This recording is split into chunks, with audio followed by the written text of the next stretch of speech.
પાટણના રાધનપુરમાં ફાયરિંગની ઘટના રિટાયર્ડ જેલરના ઘરે ફાયરિંગની ઘટના ઘટી। રાત્રિ દરમિયાન 5 થી 6 જેટલા ઇસમો દ્વારા તોડફોડ કરવામાં આવી હતી। ઘરમાં ઘૂસી આશરે 2 રાઉન્ડ ફાયરિંગ કર્યું। 2 ગાડીને નુકસાન કરી બારીઓના કાચ તોડવામાં આવ્યા। તો આપને જણાવી દઈએ કે પાટણના રાધનપુર રામદેવ ટાઉનશીપમાં ફાયરિંગ વિથ તોડફોડની ઘટના ઘટી છે। રિટાયર્ડ જેલર કરશનભાઈ રબારીના ઘરે આ ઘટના બની હોવાનું સામે આવ્યું છે।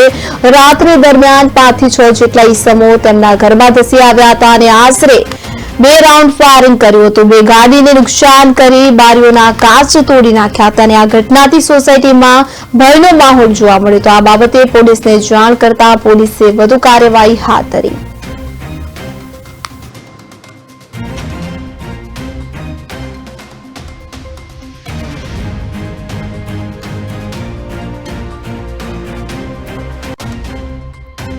तो दाजी कातरी भूमाड़ो कर फायरिंग कर मारा घर पर घुसमा लेवाना प्रयत्न कर्या। जाળી બારી તોડી નાખી છે। કયા કારણોસર ફાયરિંગ કર્યું? મારે કાંઈ છોકરાને બોલાચાલી કંઈક થઈ હતી સામાન્ય, એમાં આને આવું કર્યું છે। એમ છોકરાને મેં પૂછ્યું એટલે છોકરામાં ફાયરિંગ કર્યું હતું। શું નુકસાન થયું? નુકસાન બહુ જાળી તોડી નાખી, ઘરના બારણા તોડી નાખ્યા છે, ઘરની જાળી તોડી નાખી છે, ગાડીના કાચ તોડી નાખ્યા, 2 ગાડીના કાચ સાફ કરી તોડી નાખ્યા છે। બરોબર, પછી એવું કહેતા હતા તમે બહાર નીકળો તો મારી નાખવાના હતા, છોકરાને બહાર કાઢી મારી નાખવા છે। એમ આમાં કોઈને ઈજાઓ થઈ ખરી? ઈજાઓ તો નીચે નમી ગયો ને કે થાય હતી ને, પણ પછી મેં બહાર ખોલ્યું નહીં, બહાર ખોલો જ ન તો મને નુકસાન કરતા લોકો તો દાજી કાતરી